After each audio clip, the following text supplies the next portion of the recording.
Why has lure fishing fascinated countless people? Lure fishing is currently the fastest growing segment in the fishing sport and has the highest proportion of female players. Let me give you a detailed introduction to the charm of this sport.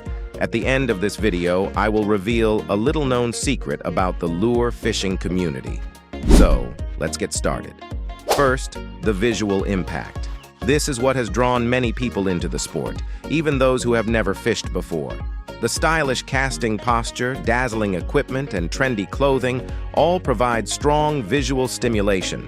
When you see someone in a video doing lure fishing and you admire them, it's natural for you to want to become that admired person too. Second, comparing lure fishing with Taiwanese-style fishing, Taiwan fishing. In China, Taiwanese-style fishing remains the most popular method. The process involves various steps like setting up the fishing line, hook, float, and other accessories, which can be quite complex, a process known as making fishing tools. Additionally, you need to prepare the right bait, adjust the float to the correct position, and find the right water depth, among many other things. These terms alone can take a long time to learn, let alone mastering each. Because of this complexity, many potential anglers are discouraged from taking up Taiwanese-style fishing. On the other hand, lure fishing requires much less knowledge, equipment, and understanding. The techniques are simple, and it's very easy for beginners to find enjoyment. To put it simply, it's easy to start, and it's easy to build confidence. Many beginners catch fish on their first lure fishing trip and feel a strong sense of accomplishment. Third, the equipment differences. Taiwanese-style fishing requires a wide range of equipment: rods, lines, hooks, fishing tables, chairs, boxes, various attractants, and so on. Explaining it all could take hours. Not only are there many types of equipment, but they are also generally bulky, which means many Taiwanese-style anglers fill up their car trunks and back seats when going fishing. In contrast, with lure fishing, all you usually need is a single rod and a small waist pack, which can easily fit into a small spot in your car trunk. I always say that Taiwanese-style fishing is like moving house, while lure fishing is like taking a stroll. The ease and simplicity of lure fishing are unmatched by any other fishing method. Fourth, the active nature of lure fishing. Unlike other fishing methods, which can be relatively dull, lure fishing is all about movement, both during the casting process and the fight after a fish bites. It's called fishing sport, and lure fishing truly deserves that title. Lure fishing is dynamic, and the engagement and interaction throughout the process are incredibly strong.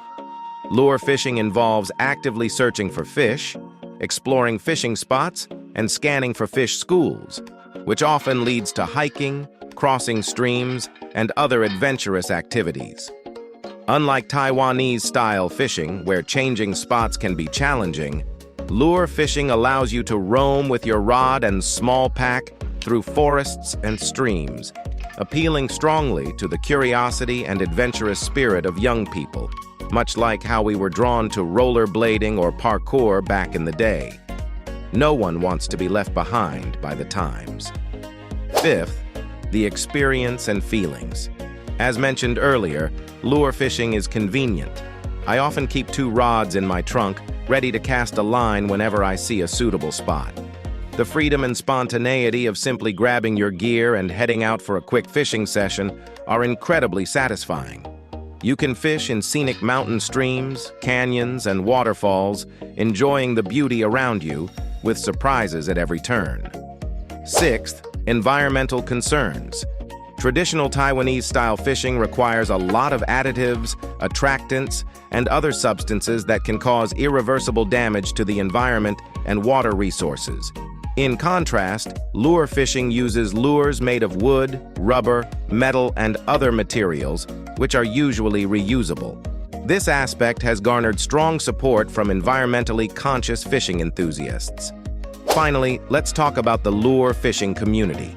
While I've talked about how lure fishing is simple and easy to start, there's one downside. It's expensive. Lure fishing equipment tends to be more expensive than gear for other fishing methods, which creates a higher barrier to entry. A good set of lure fishing equipment can easily cost thousands or even tens of thousands. But is this a disadvantage? Why do so many people still join this community? While I've talked about how lure fishing is simple and easy to start, there's one downside. It's expensive. Lure fishing equipment tends to be more expensive than gear for other fishing methods, which creates a higher barrier to entry. A good set of lure fishing equipment can easily cost thousands or even tens of thousands. But is this a disadvantage? Why do so many people still join this community? The cost barrier has become a status symbol for many lure fishing enthusiasts, who are often people with relatively high incomes. You'll find that many socialites who used to play golf have now taken up lure fishing. In an instant, lure fishing has become wildly popular. Often dubbed the golf on water, lure fishing offers style, excitement, and thrill, along with opportunities to connect with like-minded individuals. So, are you tempted to join the world of lure fishing?